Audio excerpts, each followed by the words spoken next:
और अब देश और विदेश की खबरें देखने का वक्त हो चला है। मास्टर स्ट्रोक एकदम बिल्कुल नए अंदाज में आपके सामने है।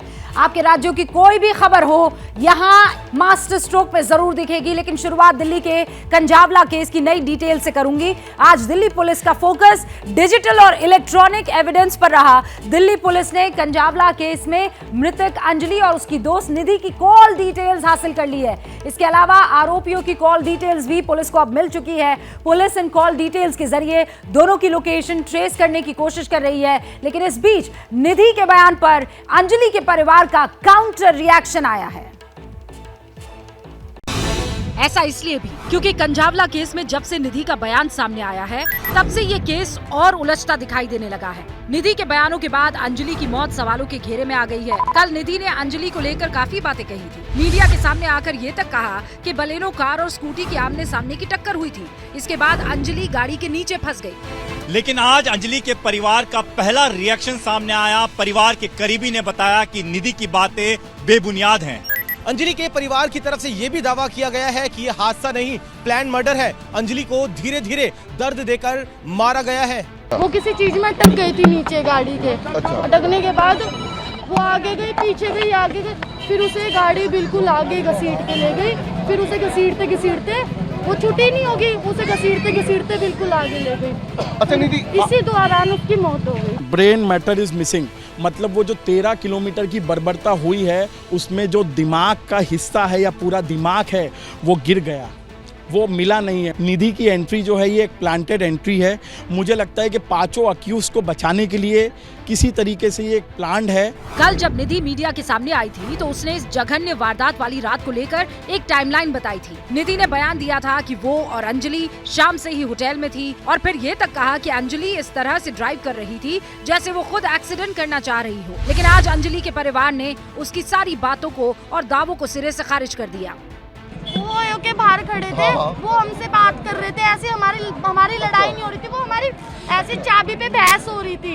वो कह रही थी मैं ड्राइविंग करूंगी, मैं कह रही थी मैं ड्राइविंग करूंगी। हमको पूरा सके निधि पे, निधि की तरफ से पूरा ही गड़बड़ है। क्या है कि जिस होटल में गई थी उसमें निधि का ही रजिस्ट्रेशन है, ना कि हमारी भांजी का। निधि लड़के उसने बुलाए, उसने जबरदस्ती करवाने की हमारी भांजी के साथ कोशिश करवाई है, वो एक्सेप्ट नहीं हुई। वो लड़की जानबूझ को उसको पकड़ के ले जाने की कोशिश करी है, जो फुटेज में आ रहा है। अंजलि के परिवार का ये कहना ही बड़े सवाल खड़ा करता है कि वो निधि को जानते ही नहीं है। इतना ही नहीं, परिवार वालों का आरोप ये भी है कि इस मामले में असली कल्प्रिट निधि है, उसी ने मर्डर की साजिश रची। वो ये मर्डर के धारा लगवाने 302 और ये मर्डर ही हुआ है।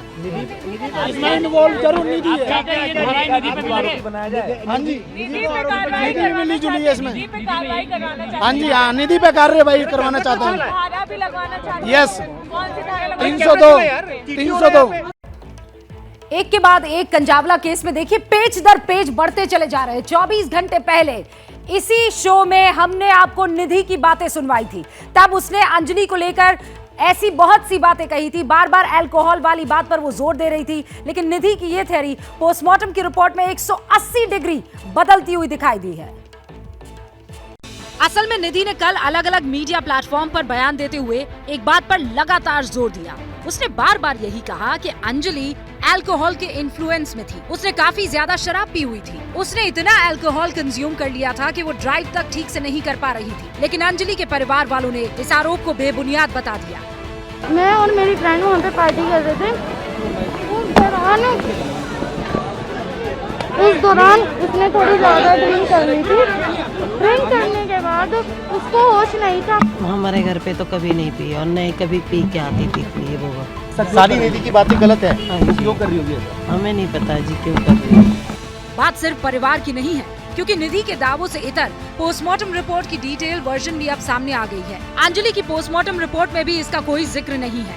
रिपोर्ट कहती है अंजलि के शरीर पर 40 चोट के निशान थे, दोनों घुटने छिले हुए थे, आंखों, माथे और नाक पर चोट लगी थी। प्राइवेट पार्ट पर चोट के निशान नहीं मिले, फेफड़े शरीर से बाहर आ चुके थे, बॉडी में ब्रेन नहीं मिला।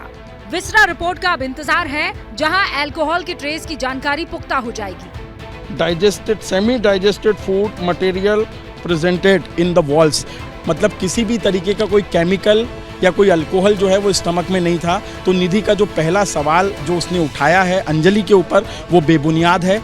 अंजलि के परिवार का दावा है कि उसने ड्रिंक की होती तो पोस्टमार्टम रिपोर्ट में उसका जिक्र जरूर होता, लेकिन ऐसा हुआ नहीं। परिवार का कहना है कि अंजलि की दोस्त सरासर झूठ बोल रही है। जांच तो उसके बयानों की भी होनी चाहिए। उसकी खुद की भूमिका सवालों के घेरे में है। और इस कंजावला कांड में हादसे के वक्त अंजलि के साथ मौजूद निधि के दावे लगातार सवालों के घेरे में आ रहे हैं। उसके एक एक बयान पर उंगलियां उठ रही है। वैसे कल निधि ने यह भी कहा था कि हादसे के बाद वो बेहद घबरा गई थी, इसी वजह से वो 2 दिन खामोश रही, लेकिन उसका यह दावा भी शक के दायरे में आ चुका है। कैसे, ये जानिए। क्योंकि अब सीसीटीवी कैमरे में कैद एक ऐसा वीडियो सामने आया है जो ठीक उसी वक्त का है जब निधि हादसे वाली जगह से अपनी मां के घर पहुंची थी। इस वीडियो में निधि थोड़ी हड़बड़ी में दिख रही है। वो घर का दरवाजा खटखटाती है, दरवाजे पर लात मारती है, अपना फोन भी देखती है। करीब 1 मिनट घर के दरवाजे पर खड़ी रहने के बाद वो वहीं अलाव ताप रहे एक लड़के के पास पहुंचकर उसे अपना फोन दे देती है।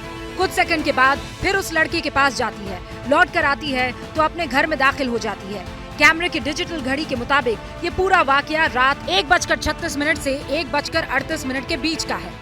लेकिन ये सीसीटीवी जिस घर के बाहर लगा हुआ है, उसके मालिक का कहना है कि इस डिजिटल घड़ी की टाइमिंग रियल टाइम से 45 मिनट पीछे है। इसका मतलब निधि अपने घर रात करीब 2:21 पर पहुंची।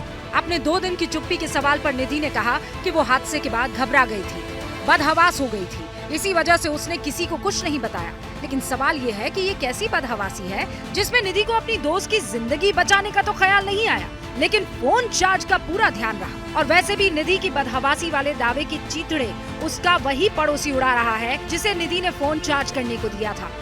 नहीं, मतलब गरीबी तो नहीं, जैसे नॉर्मल थे, उसने तोड़ला, अर्जेंट कॉल करनी है, उसका फोन पूरा स्विच ऑफ पड़ा हुआ था, पूरा डेड था।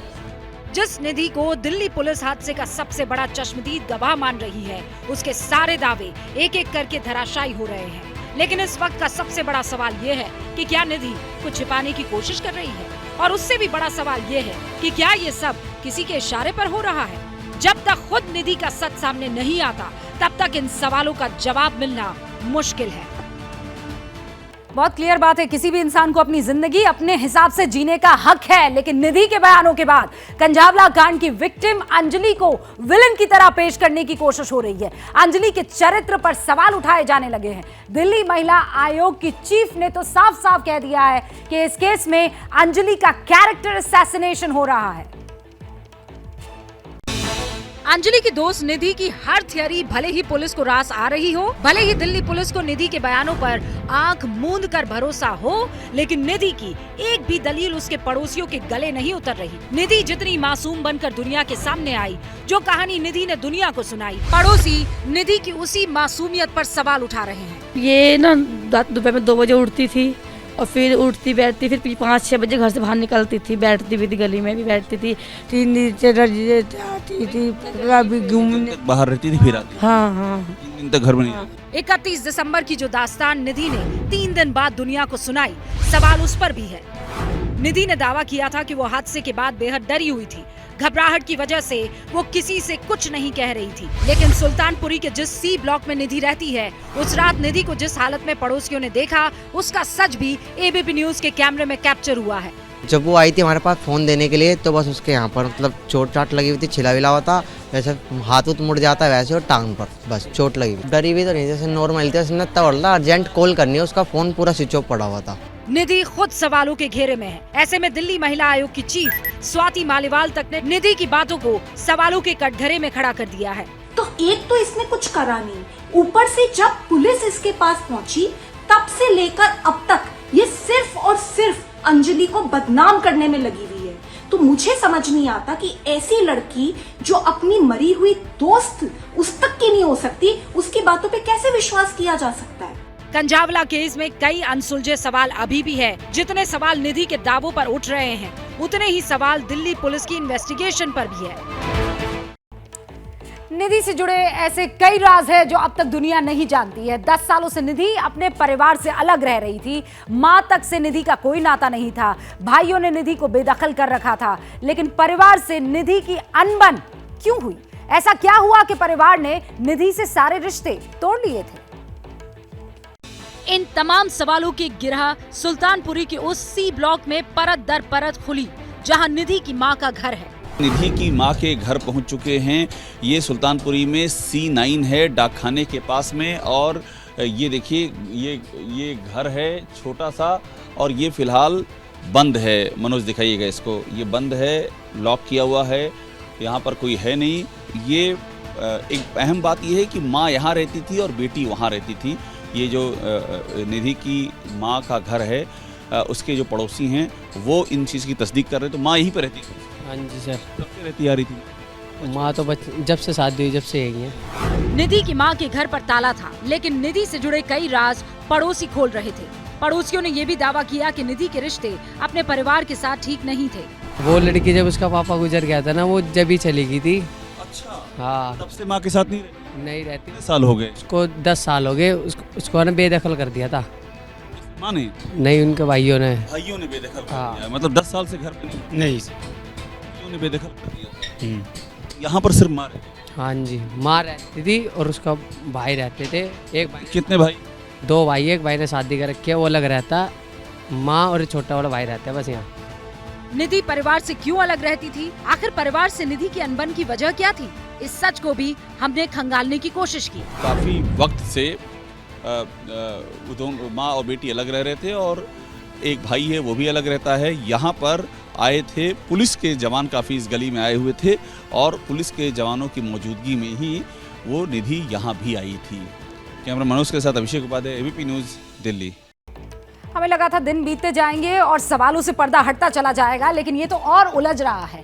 इस बीच आज क्राइम सीन रिकंस्ट्रक्शन के लिए स्पेशल CP शालिनी सिंह सुल्तानपुरी थाने पहुंची। जिस वक्त पुलिस कड़ियों को जोड़ रही थी, ठीक उसी दौरान एक एक्सक्लूसिव CCTV फुटेज ABP के हाथ लगा है, जो और भी चौंकाने वाला है। CCTV फुटेज में निधि घुप अंधेरे में तेजी से चलती हुई दिखाई दे रही है। ये फुटेज एक्सीडेंट स्पॉट से करीब 150 मीटर के फासले का है। CCTV फुटेज की टाइमिंग 2:02 की है। निधि के हाव भाव बता रहे हैं कि उसे कहीं पहुंचने की जल्दी है, लेकिन कहां, ये अभी तक साफ नहीं हो पाया है। उधर कंजावला केस को लेकर दिल्ली पुलिस की special CP Shalini Singh action mode में है। Shalini Singh crime scene reconstruction के लिए सुल्तानपुरी थाने पहुंची। सुल्तानपुरी थाने में FSL की टीम भी पहुंची। जिस बलेनो कार से अंजलि को 12 किलोमीटर घसीटा गया था, उसी कार की जांच FSL की टीम ने की। जैक लगाकर गाड़ी को उठाया गया। कार के जिस हिस्से में अंजलि फंसी थी, उससे सैंपल कलेक्ट किए गए। साथ ही FSL अब 5 आरोपियों के ब्लड सैंपल्स की भी जांच करेगी। एक्यूज के जो ब्लड सैंपल भी यहाँ पे हमारी लैब में डिपॉजिट हुए हैं, उसके बारे में भी रिपोर्ट दी जाएगी। एक्यूज जो आरोपी उनके ब्लड सैंपल, और विसरा के बारे में? विसरा भी अगर इधर आता है हमारे FSL में, तो उसकी भी रिपोर्ट की जाएगी। कंजावला केस में ऐसे ही कलेजा नहीं कांप रहा। FSL की टीम तक मानती है कि ऐसा केस पहली बार देखा गया है, जहां कई किलोमीटर तक किसी को घसीटा गया हो। इसकी सेंसिटिविटी को देखते हुए हमारी जो डायरेक्टर मैडम ने, उन्होंने स्पेशल टाइप की 2 टीमें बनाई थी, और उन 2 टीमों ने मंडे को इस केस का एग्जामिनेशन किया। स्कूटी और कार दोनों का एग्जामिनेशन किया गया था। उसके बाद हम स्पॉट पे भी गए थे जहाँ पे बॉडी मिली थी, और जहाँ पे स्कूटी मिली थी उस स्पॉट पर भी हमारी टीमों ने एग्जामिनेशन किया था। और वहाँ से जितने भी हमें क्राइम एग्जिबिट हमने लिफ्ट किए थे, वो सब पुलिस को हैंड ओवर कर दिए। अंजलि की स्कूटी और डेड बॉडी जहां मिले, उन दोनों जगहों से FSL की टीम ने एग्जिबिट लिफ्ट किए थे, जिन्हें पुलिस को अब सौंप दिया गया है। जल्दी FSL अपनी रिपोर्ट दिल्ली पुलिस को सौंपेगी। बहुत सारे CCTV फुटेज सामने आ रहे हैं, बहुत सारी तस्वीरें सामने आ रही है। अंजलि और उसकी सहेली निधि की आपस में हाथापाई करने वाली एक तस्वीर सुर्खियां बनी थी। अब उस सवाल के साथ आपको हम जवाब देने की कोशिश करेंगे कि ये मारपीट हुई क्यों, आखिर दोनों के बीच झगड़ा किस बात को लेकर हुआ था। आज ABP न्यूज ने ऑपरेशन राक्षस के जरिए इन सवालों का जवाब समझने की कोशिश की है। ABP न्यूज संवाददाता ब्रिजेश तिवारी और राम कुमार हिडन कैमरे के साथ होटल के अंदर पहुंचे। हिडन कैमरा इसलिए था ताकि कमरा नंबर 104 का संपूर्ण सच सामने आ सके। मैनेजर अनिल ने अंजलि और निधि को लेकर क्या कुछ कहा, अब ये सुनिए।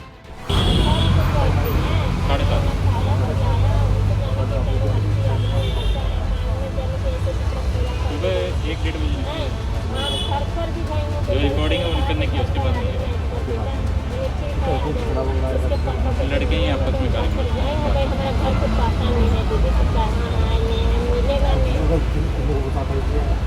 नहीं, अकेली थी दोनों लड़की।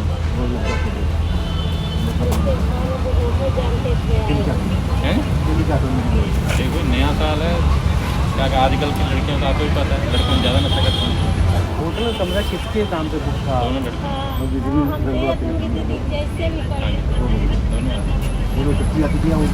कभी किसी लड़के के साथ अपने बॉयफ्रेंड से शायद उनके साथ पहली बार के लिए आई। मेरे ड्यूटी टाइम पे कोई नहीं था। अब बारी ये जानने की थी कि आखिर उस रात होटल में हुआ क्या था।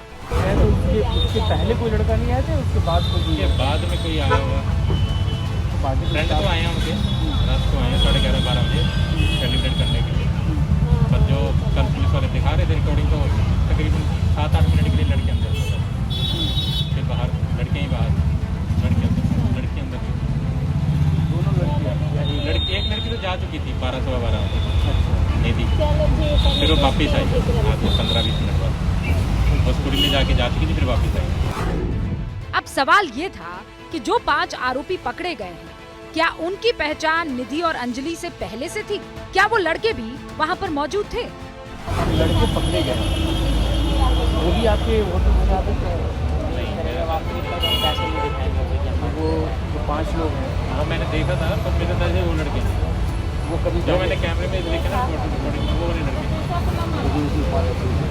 वो लड़के नहीं शायद, 100% नहीं कह रहा था, पर हाँ वो लड़के नहीं। दोनों लड़कियाँ ड्रंक थी? दोनों शराब था या कुछ था, पर नशे में।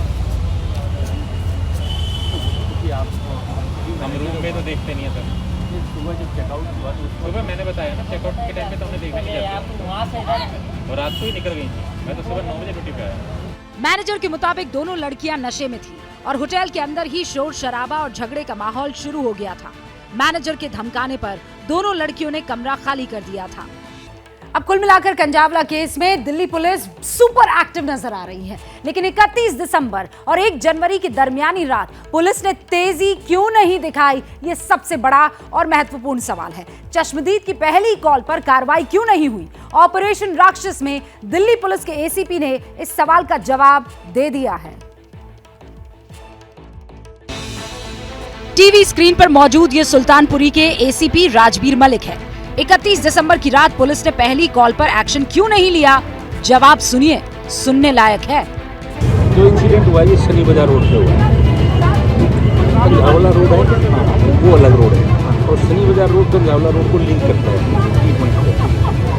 जहाँ एक्सीडेंट हुआ है वहाँ से एक्सीडेंट होने के बाद वो लेफ्ट टर्न कर देगी, और जहाँ से वो लेफ्ट टर्न करें वहाँ से सुल्तानपुरी का और आउटलेट डिस्ट्रिक्ट का एरिया 1.5 किलोमीटर, और उससे 100 मीटर इधर पहले राइट साइड में मेन रोड पर हमारी टिकट है। हमें थोड़ी इस बात को क्या गया है क्या नहीं गया। उसके बाद 12 किलोमीटर का एरिया रोहिणी डिस्ट्रिक्ट का है, उनका एक्सप्लेनेशन तो वो देंगे ना, मैं कैसे दे सकता हूँ। यानी एसीपी साहब कहते हैं कि चाहे कुछ हो जाए पुलिस अपने हिसाब से एक्शन लेती है, पहले एरिया चेक करती है, फिर कार्रवाई होती है। बात बिल्कुल सही है। तो फोन नंबर 112 पे कॉल हुई, कॉल होने के बावजूद 3 कॉल कंजावला की, 1 कॉल इसमें हुई आपका अमन विहार के एरिया। हमारे एरिया में कोई कॉल नहीं हुई, हमारा स्टाफ पेट्रोलिंग पे था, उन्होंने डिटेक्ट किया कि 101 जूता पड़ा है। हमारा SHO ने मौके पे पहुंच के जूते को और उसको क्राइम टीम बुला के इंस्पेक्शन करवा के यहाँ कब्जे में लिया। फर्दर इंक्वायरी हॉस्पिटल वगैरह से कि कोई इंजर्ड हुआ हो एक्सीडेंट में, एक्सीडेंट लग रहा है, कोई ऐसे हालात नहीं मिले, हॉस्पिटल से कोई क्वेरी सक्सेसफुल नहीं हुई। फिर चलते चलते 4-4:30 बजे SHO कंजावला से बात हुई, उनके वहाँ डेड बॉडी मिलती है, इन दोनों SHO की बात होती है, चीज़ें लिंक हो जाती हैं। वहाँ कॉल में गाड़ी का नंबर दिया है जो ऑफेंडेड व्हीकल है। उसके बाद हमारा SHO एक्टिव में आते हैं, केस रजिस्टर करते हैं, ऑफेंडिंग व्हीकल को पकड़ते हैं, 5 एक्यूज आदमी को पकड़ते हैं। क्या ये छोटी बात है? मैं कब ट्राई कर रहा हूँ, अप्रिशिएट करो ना, बहुत अच्छा लगेगा। अप्रिशिएट ही कर रहे हैं, नहीं करो एक बार। ये बहुत पुलिस ने अच्छा काम किया, कुछ चीज़ें होनी होती हैं। मेरी ज़िंदगी में 35 साल की नौकरी में 13 किलोमीटर बॉडी मैंने पहली बार देखी है। गाड़ी मोड़ की तरह ट्रैक होती है, ट्रैक करके लेकर मैंने नहीं देखा, ना सोचा भी। अगर पुलिस अच्छा काम करेगी तो तारीफ होगी, और अगर पुलिस डिले करेगी तो सवाल तो उठेंगे, और एबीपी न्यूज सवाल उठाएगा। कंजावला में जो हुआ वो जघन्य अपराध था, इसे बख्शा नहीं जा सकता है। लेकिन दूसरी तरफ इंसान कुदरत के साथ भी लगातार खिलवाड़ कर रहा है। क्या कुदरत बख्शेगी? इसका नतीजा अलग अलग रूप में दिखाई दे रहा है। अमेरिका में बर्फीले अटैक के बाद अब सैलाब काल चल रहा है। कुछ राज्यों के हालात बहुत खराब हो चले हैं। अमेरिका की कैलिफोर्निया में बाढ़ से हाहाकार मचा है। मौसम का ऐसा डबल अटैक अमेरिका पर पड़ा है जिससे सुपर पावर मुश्किल में पड़ गया है। सड़क पर गाड़ियां और चारों तरफ पानी ही पानी। बाढ़ की गिरफ्त में आई कई गाड़ियां बर्बाद हो चुकी है। सैलाब में समाई गाड़ियां कतार में खड़ी दिखाई दे रही है। कमोबेश यही आलम पूरे कैलिफोर्निया का है। असल में कैलिफोर्निया के कई इलाके बाढ़ की मार झेल रहे हैं। लो लाइन एरियाज का बहुत बुरा हाल है। बाढ़ को देखते हुए कई लोगों को इवैक्यूएट किया गया है। इनमें जेल के कैदी भी शामिल है। इस बीच कई जानवर अभी भी फंसे हुए हैं। सैक्रामेंटो वैली में करीब 13 सेंटीमीटर बारिश रिकॉर्ड की गई है। बारिश और तूफान की वजह से कई बड़े बड़े पत्थर सड़कों के बीच आ गए हैं। इन्हें ब्लास्ट के जरिए हटाने की कोशिश जारी है। इस बार की बाढ़ में अमेरिका में 29 साल का रिकॉर्ड टूटा है। लेकिन आने वाले दिनों में लोगों की परेशानी और बढ़ेगी, क्योंकि कैलिफोर्निया में इस हफ्ते 2 और बर्फीले तूफान आने की आशंका है। यानी लोगों की मुसीबत बढ़ने वाली है।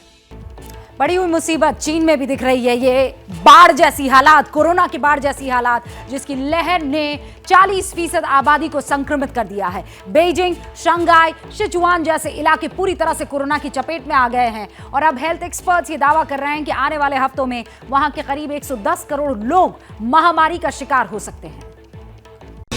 चीन की नई कोरोना चीख दुनिया सुन ले। मौत के जबड़े में फंसे चीन की चित्कार कलेजा कपाने वाली है। वायरस का न्यू वेरिएंट चीन पर कहर बनकर टूटा है। चीन की लाचारी और सिसकते तड़पते चीनियों के दर्द को चीन की ह्यूमन राइट एक्टिविस्ट जेनिफर जेंग ने दुनिया से साझा किया है। चीन जिस बीजिंग की शान और शौकत का डंका दुनिया में पीटता है, वायरस अटैक ने उस बीजिंग की धज्जियां उड़ा दी है। बीजिंग का हेल्थ सिस्टम वायरस अटैक से चरमरा चुका है। ये बीजिंग का नाम चीन अस्पताल है। अस्पताल मरीजों से पटा पड़ा है। इलाज के लिए बेड तक मयस्सर नहीं है। अस्पताल के फ्लोर पर ही मरीजों का ट्रीटमेंट हो रहा है। इससे भी भयानक मंजर अस्पताल के बाहर का है। सड़कों पर मरीजों की लंबी कतारें हैं। सड़क पर ही ऑक्सीजन सिलेंडर मरीजों को लगाए गए हैं। दवा की किल्लत इतनी है कि अस्पताल का स्टाफ तक दहाड़े मार मार कर रो रहा है। चीन में वायरस की बेकाबू रफ्तार चीनियों को शमशान पहुंचा रही है। नया नवेला ये जोड़ा शादी करके अस्पताल पहुंचा था, लेकिन पिता की मौत के बाद सदमे में आ गया। चीन में मचे इसी कोहराम की बदौलत दुनिया ने चीन के यात्रियों पर कड़े प्रतिबंध लगाए हैं। इसी से चिढ़कर चीन विक्टिम कार्ड खेलकर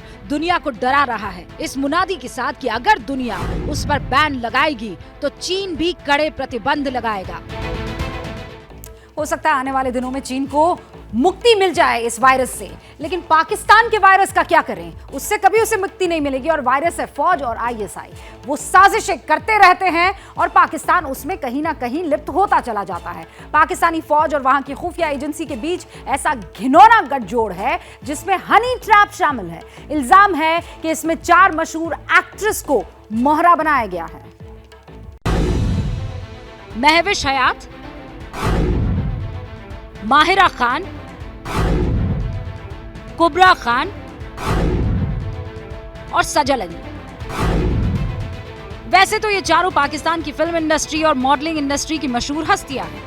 पाकिस्तान में इनका बड़ा नाम है, लेकिन इल्जाम है कि ये चारों पाकिस्तानी फौज और खुफिया एजेंसियां आईएसआई की हनी ट्रैप वाली साजिश का मोहरा है। ये दावा किसी और ने नहीं, पाकिस्तान की फौज के ही रिटायर्ड मेजर आदिल रजा ने किया है। रजा का इल्जाम है फौज और आईएसआई टॉप एक्ट्रेसेस की मदद से नेताओं के अश्लील वीडियोस बनवाती है। इसके लिए इस्लामाबाद समेत देश के कई हिस्सों में सेफ हाउस बनाए गए हैं, जहां ये वीडियो तैयार किए जाते हैं और फिर नेताओं को ब्लैकमेल किया जाता है। आइए आपको दिखाते हैं एक वीडियो से पाकिस्तानी फौज और सियासत को हिला देने वाले मेजर आदिल रजा ने क्या कहा है। टॉप मॉडल्स पाकिस्तान की एक्टर्स जो हैं वो पाकिस्तान के जो आईएसआई के सेफ हाउसेज हैं और बी मेस है उनके अंदर आके ठहरती थी और वो इस्तेमाल की जाती थी जनरल फैज हमीद की तरफ और जनरल बाजवा की तरफ। ज़राए का ये दावा है कि ये लोग भी इस्तेमाल करते थे और उनके अलावा बाकी लोगों को बुलाया जब जाता था सियासतदानों वगैरह को तो उनकी वीडियोस बनाई जाती थी। दावा किया जा रहा है कि पाकिस्तान के सेफ हाउस में तैयार होने वाली डर्टी पिक्चर का इस्तेमाल नेताओं को तख्ता नशीब बनाने से लेकर बेदखली तक किया जाता है। इसका सबसे बड़ा उदाहरण इमरान खान को बताया जा रहा है। कहा जाता है कि इमरान को गद्दी पर पाकिस्तान की फौज और ISI नहीं बिठाया था और बाद में इन्हीं दोनों ने मिलकर उन्हें गद्दी से उतरवा भी दिया। पाकिस्तानी एस्टेब्लिशमेंट ने इसके लिए डर्टी ट्रिक्स का खुलकर इस्तेमाल किया। गद्दी से उतरने के बाद जब इमरान और फौज के रिश्ते और बिगड़े तो इमरान की डर्टी टॉक्स का ऑडियो लीक करवा दिया। अब दावा किया जा रहा है कि इमरान का डर्टी वीडियो भी जल्द ही सामने आ सकता है। सिर्फ इतना ही नहीं, वहाँ डर्टी पॉलिटिक्स का भी एक दौर शुरू हो सकता है, जिसके लपेटे में आने से कौन बचेगा कहना मुश्किल है, क्योंकि पाकिस्तान गंदगी का वो हम्माम है जिसमें सारे सियासतदान डुबकियां लगा चुके हैं। पाकिस्तान में तो डर्टी पॉलिटिकल वॉर चल रहा है, लेकिन रूस और यूक्रेन का क्या करें? वहां पर असल वॉर है जिसके बीच बारूदी लड़ाई थमने का नाम नहीं ले रही है। पश्चिम के खतरे से निपटने के लिए पुतिन ने हाइपरसोनिक ज़िरकॉन मिसाइल से लैस वॉरशिप को समंदर में इस बार उतार दिया है।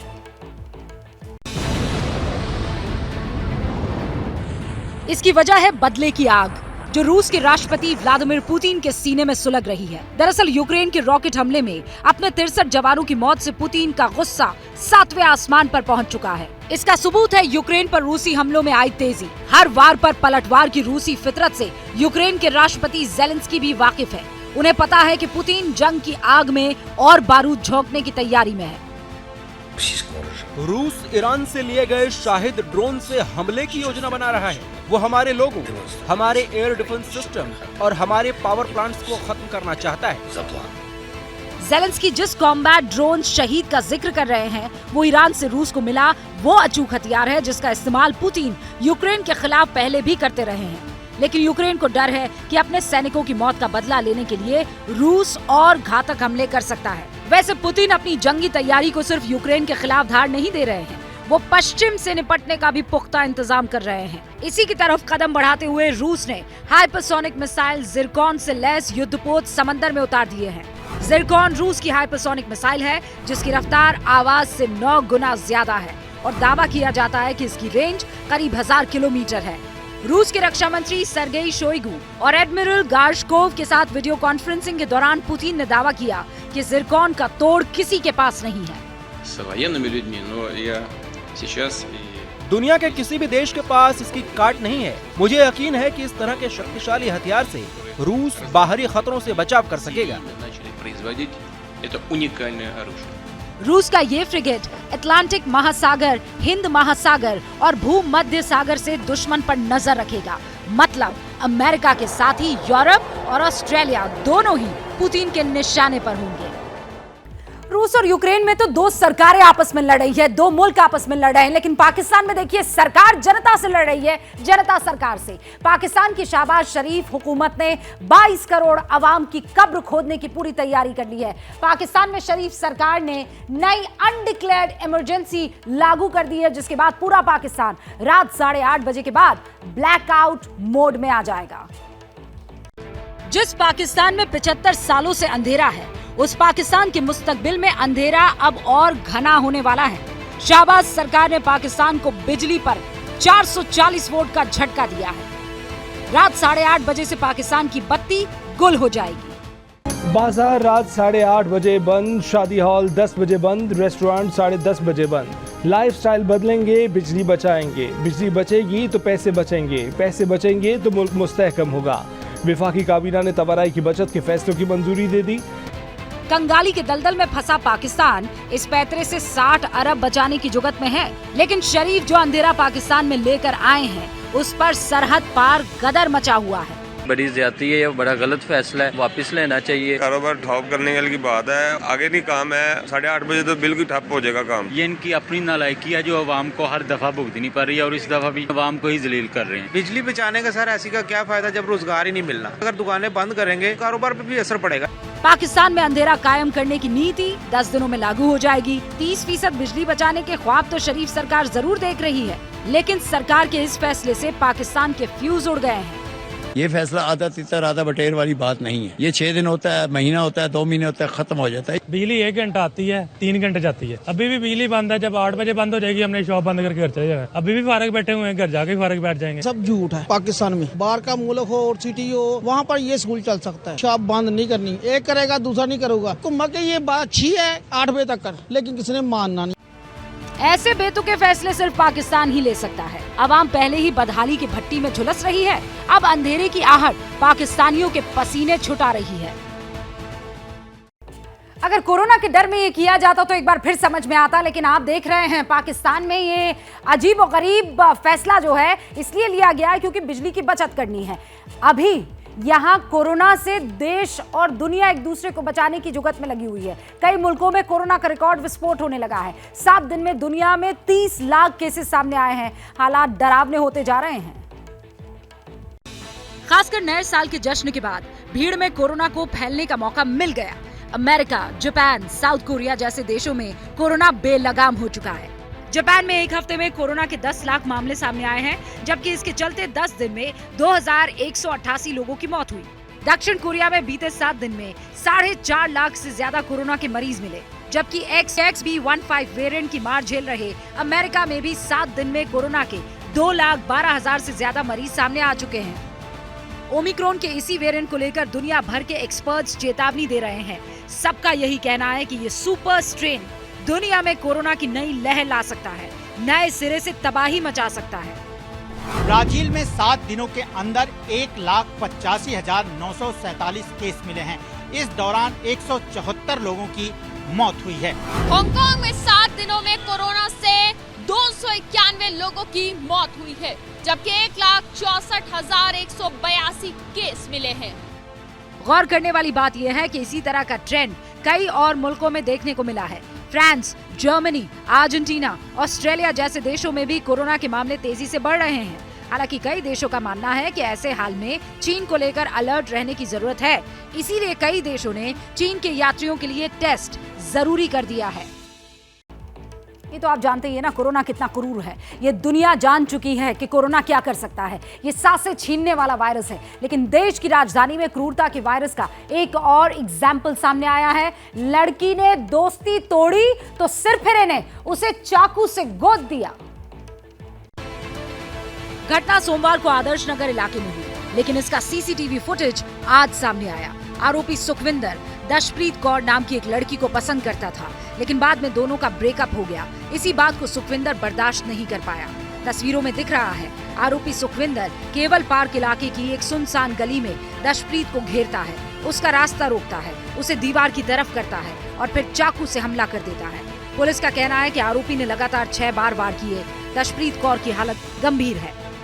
आरोपी सुखविंदर 2 दिन से फरार था। उसे पकड़ने के लिए पुलिस ने स्पेशल टीम बनाई थी। इस टीम को इंस्पेक्टर अमित कुमार लीड कर रहे थे। पुलिस ने आरोपी के खिलाफ धारा 307 यानी कत्ल की कोशिश के इल्जाम में केस दायर कर दिया है। क्या मजबूरी है मेरी, बताइए। मैं अभी आपको बताती हूँ कि मैंने ओए होए होए होए नमकीन के चटकारे लेते हुए टकटकी मार के डिबेट शो को पॉज रिपीट कर करके देख रहे हैं जोगिंदर जी।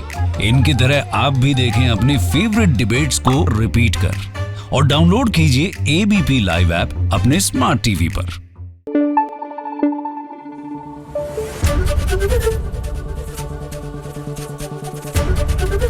एबीपी न्यूज आपको रखे आगे।